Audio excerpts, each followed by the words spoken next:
This week on the RV Podcast, Between the truck and the trailer, why RV hitching is so dangerous. if you drink beer on your camping trip, you're going to make the mosquitoes very happy. The great debate about light pollution and campers who light up their RVs like the Vagas Strip.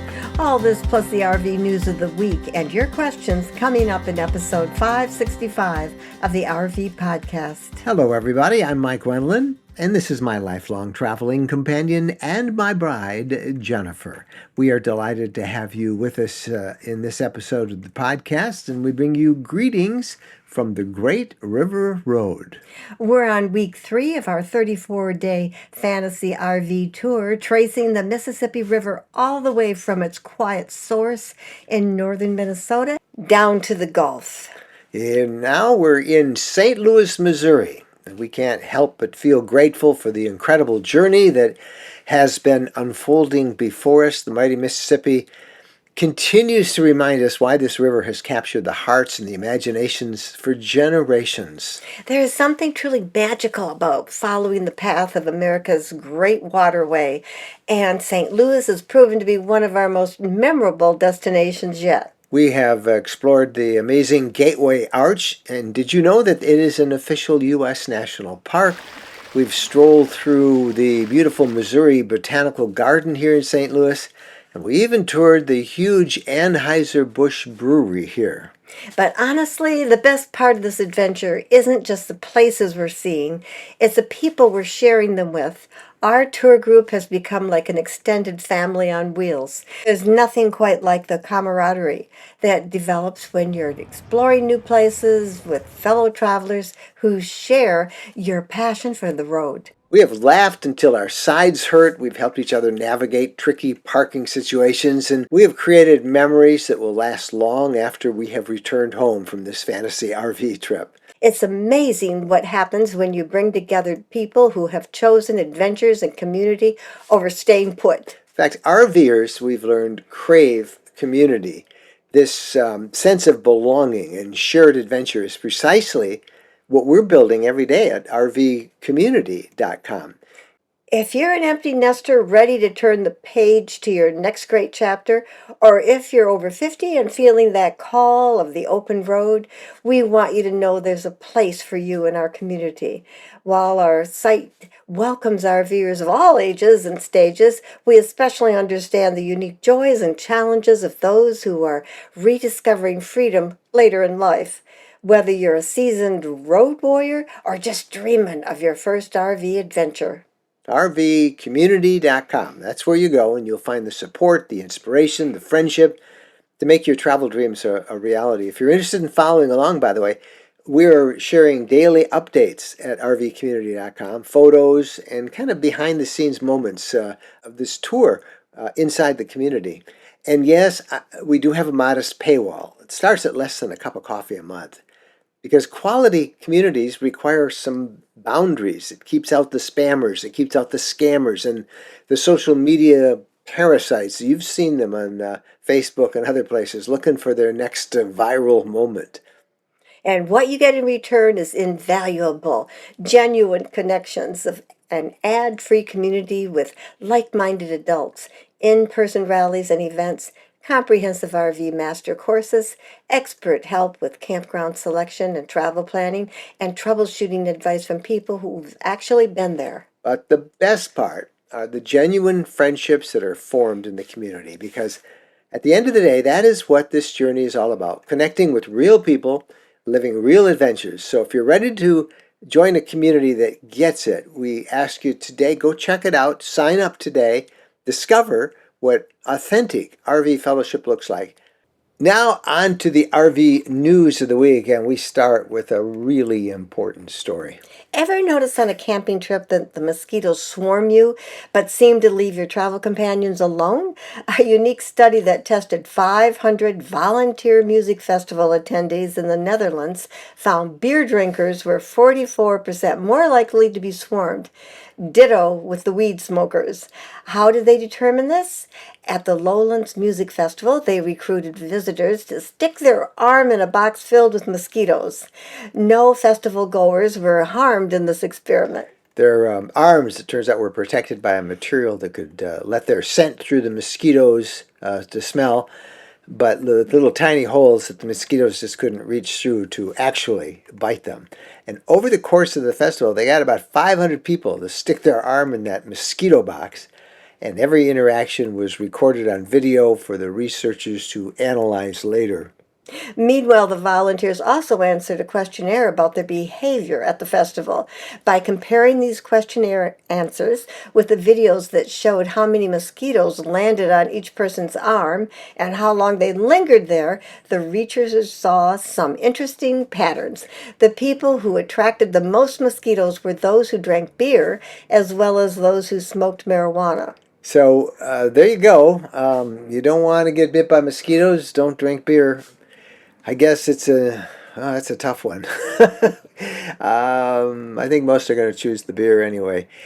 So how do you keep them away? They also noticed that some people didn't have any mosquitoes hardly at all. And one of the most common traits of those who were not bothered by the mosquitoes was they wore sunscreen. Mosquitoes don't like the scent of sunscreen, and there you go. Important story, I told you. All right, Washington and Oregon drivers experienced sticker shock this past week after a pipeline outage up there caused fuel prices to spike. Gallon of gasoline cost $4.62 in Washington, $4.24 in Oregon over the weekend. Nationally, the average price for a gallon of gasoline was $3.12. The lowest was in Mississippi. Hey, we'll be in Mississippi soon at $2.70. Up there in the Pacific Northwest, it was the Olympic pipeline. And by the way, it's now back on. So hopefully those prices are going to decrease this week. If you're near a national park this Saturday, September 27th, entry is free in celebration of National Public Lands Day. There are 6 free entry days to the nation's national parks, and on Saturday, parks will waive entrance fees and host numerous volunteer activities to celebrate. Yellowstone National Park, speaking of national parks, reported its first bear attack in more than 4 years last week when a startled grizzly swiped at a solo hiker, causing significant but not life-threatening injuries. The 29-year-old man was hiking alone. That's the first thing you always should hike with somebody else. He was at Turbid Lake Trail, which is located northeast of Mary Bay in Yellowstone Lake. He did use bear spray, and he got away. Bear spray is something that you always have to carry. And because the bear was surprised and was acting defensively, at least the bear thought it was, it's not going to be hunted and put down. Finally, Ohio state parks were just crowned best in the country by the American Academy for Parks and Recreation Administration in partnership with the National Recreation and Park Association. Now, a lot of people wouldn't pick Ohio. You wouldn't think that that was it, but their parks really are amazing if you've never been to Ohio State Park. The other finalists, by the way, were Florida and Wyoming. Ohio has 76 state parks. They're free to enter. They offer 9,300 campsites and some 1,200 miles of trails. And we're excited because we're planning our summer 2026 RV Lifestyle Community Rally just outside one of Ohio's state parks, and we can't wait. All right. We'll be telling everybody about that as we get closer to it. If you want more information on any of these stories, show notes are available. Just go to rvlifestyle.com/podcast. And if you have comments or questions about something you heard in this episode of the podcast, send them to us. We read every one we get. Our personal email is mikeandjen@rvlifestyle.com. All right, time now for the RV conversation of the week. And this has to do with what we're calling the hidden danger in hitching up your RV. There's nothing more exciting about it starting an RV trip and moving on, that thrill of the road that's calling and the destination you're headed to, but it can be really dangerous. And here's a case in point from the news this week. A 65-year-old woman died after she was pinned between her fifth wheel and the truck that was pulling it at the Moosehead Lake Campground up in Michigan's Upper Peninsula last week. Now, that campground's in a national forest. It's a very remote area, and police are investigating just how it all happened. But according to a press release from the sheriff up there, Law enforcement and emergency personnel were dispatched to the campground around 3:30 or so in the afternoon after being advised of an unresponsive woman who had been, they said, struck by a camper. Police got to the scene and they discovered a 65-year-old woman, a resident of the downstate town of Roscommon, pinned between the fifth wheel and their truck. And they did CPR and other life-saving measures, but she was pronounced dead at the scene. Her injuries were severe. Now, we don't have a lot of details on this, but it is very easy to see how something like this can occur. If you've ever towed a fifth wheel or even a travel trailer to some extent, you've almost always need to have somebody at the rear of your tow vehicle to spot you as you back up into position to hitch up. And a fifth wheel, the tailgate is down, and the best view to line up everything is right behind the tailgate and in front of the fifth wheel.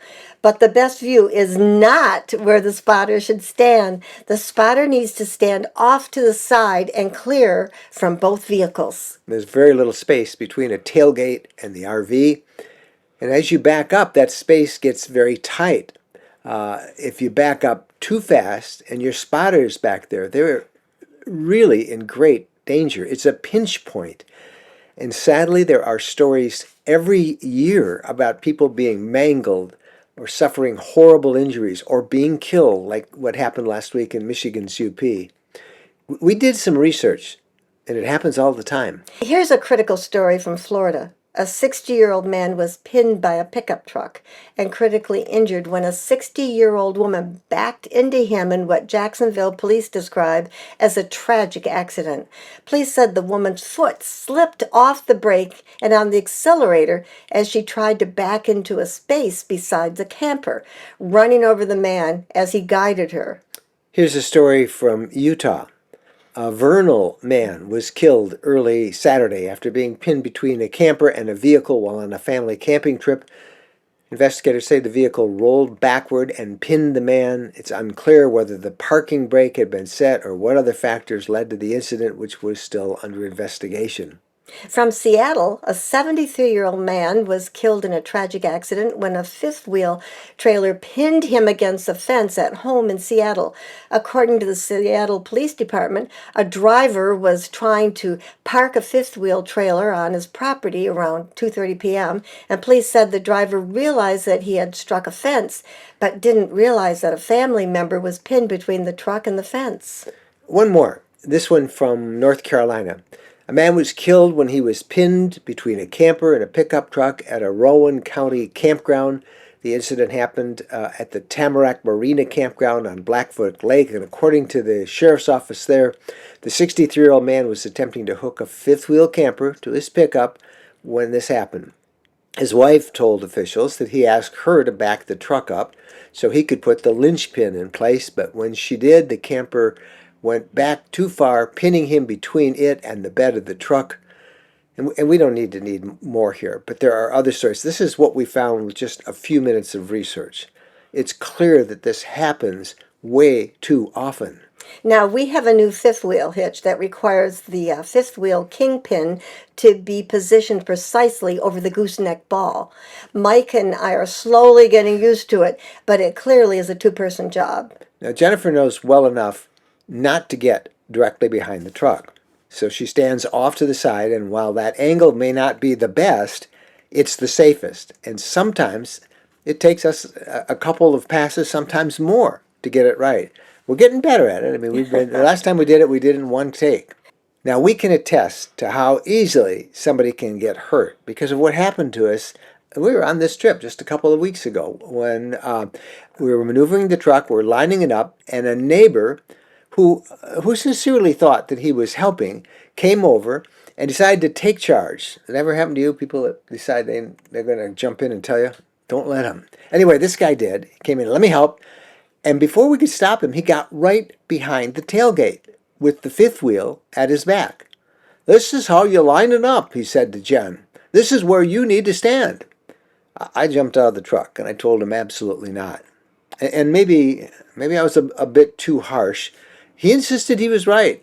We explained that yes, right behind does offer a great view, but it's too dangerous. And he insisted that he could quickly get out of the way if needed, and he wasn't a fool. I bit my tongue. Some people are just plain stubborn. And so I thanked him and told him that it's best that we just do this, the two of us, that we're a team. And so he kind of left. I think maybe his feelings were hurt a little bit. But Jennifer got on the side and her safe position, and she guided me in. I'll tell you, there's no way I'm going to stand behind between those two. You couldn't pay me enough to It's do not that. that much room. It's only maybe that much Oh, there's less sometimes. than that when you get Oh lined up. yeah, when you get lined up, it's like that. There's no way that But you can stand there and back it up. but And but people they stand in mean those well. They pinch. mean well. And then there's that the foot sliding off, or Oh, so many things can go and the wrong. truck just rolling back farther, Yes. than what you think it's going to when you think you have it under control. So, folks, don't stand in pinch points. Most of us have a system, backing up and hitching up, and it often relies on a rear view camera. Now, cameras can be helpful, uh, but if that's all you use to back up, you are trusting in technology too much. Cameras do not give you really the best view. You need a human spotter, and you need to take your time. And it's okay if it takes you a couple of approaches. Even if all your neighbors are sitting around drinking beer, watching you trying to hitch up and making fun of you, tune them out. You don't want to rush this at all. Here's how we hitch up. We get the truck square to the fifth wheel, not at an angle, and position it about 4 to 5 feet from the fifth wheel. And then I drop the tailgate. I've put reflective tape on the kingpin, and I have a spot on the truck rear view window that I can kind of line up to that tape. And I know that that's a pretty straight projection as I start to back off.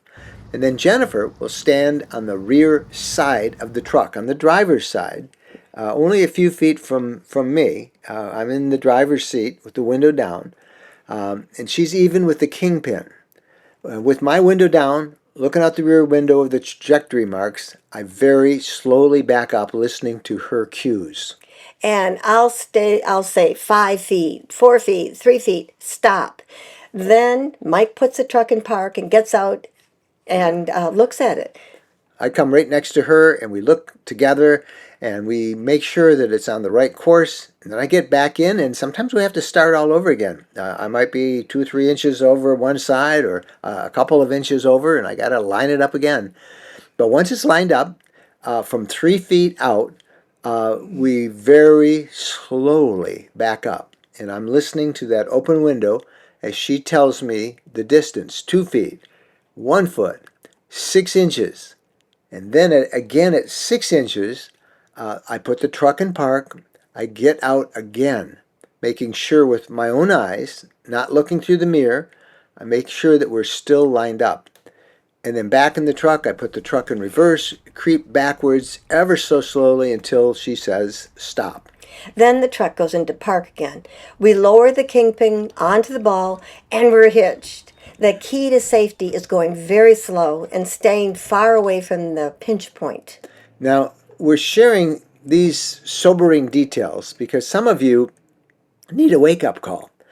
Too many of you, and I don't want to sound sexist here, but it's usually men, approach hitching with reckless aggression. You treat it like some kind of test of your manhood. Now, I know I probably aren't going to convince the stubborn ones, but for those of you who prioritize safety over ego, I can see you're already nodding along out there. Because here's the truth. Hitching and unhitching your RV, whether it's a trailer or a fifth wheel, is the single most dangerous moment in your entire towing experience. This is when accidents happen. This is when people get hurt. This is when families get that devastating phone call. Every time you hook up or disconnect, you're dealing with thousands of pounds of moving metal in tight spaces. There's no room for any kind of pride here. Be careful. Deliberate safety practices that bring you home in one piece. We could do an entire segment on unhitching, especially on the need to put chucks behind the wheels when you first unhook, but that's another topic for another episode. Our entire focus today comes down to one critical goal: preventing anybody from getting caught between an RV and a truck. Think about the devastating grief those families must carry, losing someone in such a horrific way. The images and the memories of what happened will haunt them forever, bringing nightmares and unbearable sorrow that no family should ever have to endure. This is why we're spending so much time on safety protocol today. Every precaution we've discussed, every procedure we practice could be the difference between someone going home safely to their loved ones or becoming another preventable tragedy. Please share this episode with anyone you know who tows an RV. And send us your comments too, because we all learn from each other. Again, our personal email is Mike and Jen at rvlifestyle.com. All right. Are you tired of expensive campgrounds, crowded RV parks?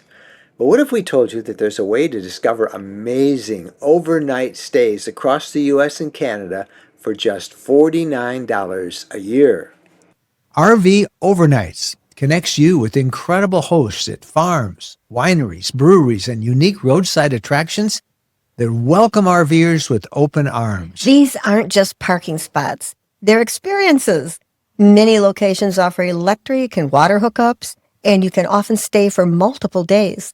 Picture yourself waking up in a vineyard in Napa, or parking beside a working farm in Montana, or discovering that quirky roadside museum you never knew existed. These are real small business owners who genuinely love meeting fellow travelers and sharing their slice of America. We've been using RV Overnights this summer and have just been delighted with the places we've stayed, like a bison ranch where we got up close and personal with some bison and had a beautiful bison pasture to camp in. Planning your adventure with RV Overnights is incredibly easy. They have a great app and desktop, website. You search for your route, book your stays, hit the road. And here's the best part. Our listeners get an exclusive 40% off their annual membership. Just use promo code RVLDEAL when you sign up. Don't miss out on this game-changing way to travel. Head to rvlifestyle.com/RV Overnights right now. And remember, the promo code RVLDEAL, you'll save 40%. That's rvlifestyle.com/RV Overnights. Your next great adventures just a click away. Now it's time for the social media buzz. Wendy Boyer reports on the hot issues most talked about this past week on social media and our RV Lifestyle Community Group.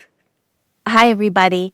In our private RV lifestyle community, some of my favorite posts are from members sharing their adventures as they travel around North America.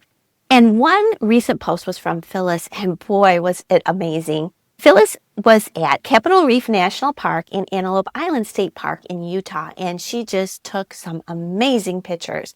We're talking stunning mountains and cliffs she saw at Capitol Reef. Also, Antelope Island State Park sounds extremely interesting with a wild bison herd and antelope and all types of unusual birds and critters.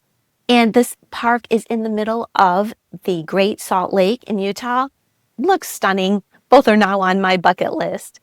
And then over in our RV Lifestyle Facebook group, we had a post from Carolyn that really got people talking. Carolyn wrote, "Can we please create a movement to decrease light pollution? When we go camping, we look forward to seeing the stars, but unfortunately, we've noticed a trend of camping areas being lit up like Christmas. I understand if you're outside and may have difficulty with night blindness, but when you go to bed, please be considerate of your neighbor and turn off your lights. Some of us want to escape the bright lights of the city." Then Carolyn shared pictures of what she was talking about. I presume it was one of her neighbors. It was this rig that just had light beams shooting across the night sky. There was even landing strip lights on the ground to the campsite. It was very bright. And as you can imagine, this post really got people talking. We're talking. Some people said that Carolyn needs to just mind her own business, that there's nothing wrong with lighting up the ground or your rig when you're camping. That's what camping's all about. Lights are part of it. And there were a ton of others, I'd say probably more, that thought the lights were just too much. They agreed with her that these LED lights and lights are just getting distracting. And of this side of the argument was Steve when he said, "I've seen campsites look like airport runways. It's beyond ridiculous." And apparently some people say they're seeing more and more campgrounds having a lights out at a certain time rule that they didn't see years ago. And I have to say, to be honest, I kind of see it as a clash of camping styles. Some RVers like to go to resorts, and at a resort, you're going to have lots of luxuries and lots of lights that come along with that. But a lot of other RVers camp to get away into nature, recharge with creation. And so they do not want to see a bunch of lights, and they expect neighbors to be considerate and turn their lights off when they go inside. And so it's almost to me like a clash of camping styles. But I don't know. What do you think? Do you think there are more people into lights now than there used to be, and that this is becoming an issue? Would love to hear what you think. And that's it for me this week. I'm Wendy Boyer, and I'll see you either in our private RV lifestyle community or our Facebook group. All right, thank you so much, Wendy. Light pollution, it is an issue out there, and I'm glad to see that there's enough people who kind of agree with us that those lights need to go off after an hour or so at night. Don't keep them on all night long. All right, you're thinking about RV land for yourself? A lot of RVers are places that you can go and stay as long as you want, whenever you want. And that's why having your own multi-acreage property is so rewarding. The problem, though, is that many places around the country, let's be frank, most places around the country have all these restrictions in place that determine how long you can stay and whether you even can stay overnight in your RV on your own property. There are 2 states, though, that we know of that do allow this, and there's another one we hear that's coming. And we'll be telling you about that in a couple of weeks once we nail down some details. But the 2 that we know right now are offering awesome multi-acreage properties are Arizona and Tennessee. Rocky Lake is one of the most visited sites in Tennessee. It's one of the biggest lakes east of the Mississippi and a great vacation spot, perfect for RVers. Tennessee Land and Lakes is launching a grand opening of new property at the lake. They're big properties that allow for RVs near Paris Landing State Park, right near the marina, golf courses, resorts, and a slew of other great attractions. It's one of the most popular parts of the lake where it's at its widest and a really beautiful spot. There are large acreage 5 to 29 acre sites in size designed for privacy at great prices for the area with dedicated private access to Kentucky Lake.